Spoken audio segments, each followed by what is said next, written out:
talk about the biggest problem that a lot of buyers are having right now is they have a home to sell and they're buying at the same time, right? Do you guys at Movement Mortgage, Matt, do you have any programs in place to help people like that? Or like, what's your advice to somebody who's buying and selling congruently? My biggest advice is to get as far down the preparation road with our upfront underwriting program and getting as far into a contract with you as far as selling their house and getting as prepared as possible with their financing. Because when you go through those exercises, especially on the financing end, you put yourself in a position to be able to understand and review and have multiple financing options ready at the same time. So given the circumstance of, the situation, the game plan might change very quickly depending on, I like this house on 123 Main Street, and the game plan called for certain actions for that house in particular, but then maybe it didn't work out and we have to switch, to the next house. And I like this house on 678 Smith Street. That house might require a different plan of action because of the people selling its situation. And what worked on, what might have not worked, or circumstances on one house might be different on the other one.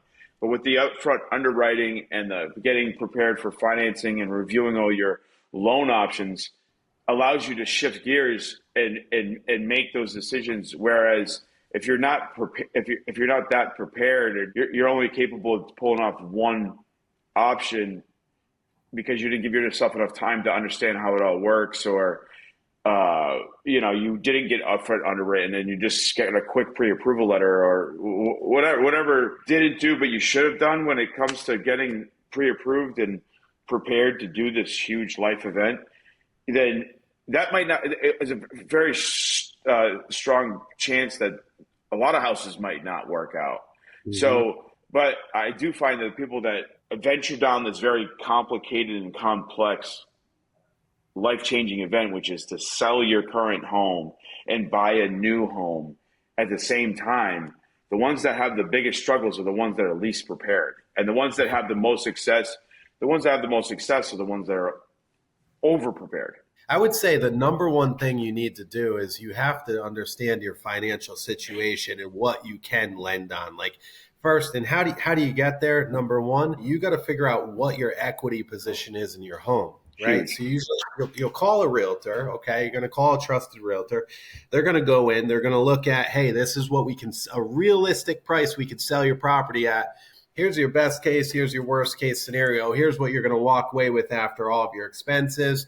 And then you want to link up with a lender. And you're going to want to make sure that you have a team that works cohesively to get you from one end to the other. And there's a lot of people, Matt, that are like, well, I got to sell my house and I want to downsize, or I want to sell my house and upsize, but there's nothing out there on the market. What do I do? Well, the reason why there's nothing out there on the market is because of folks that are hesitating to put their home on the market. So I urge you, and I'm telling you, once you put your house on the market, a strange thing happens, okay? You're going to attract the house that you want to you. It's going to happen, I promise you. None of our clients are living under a bridge.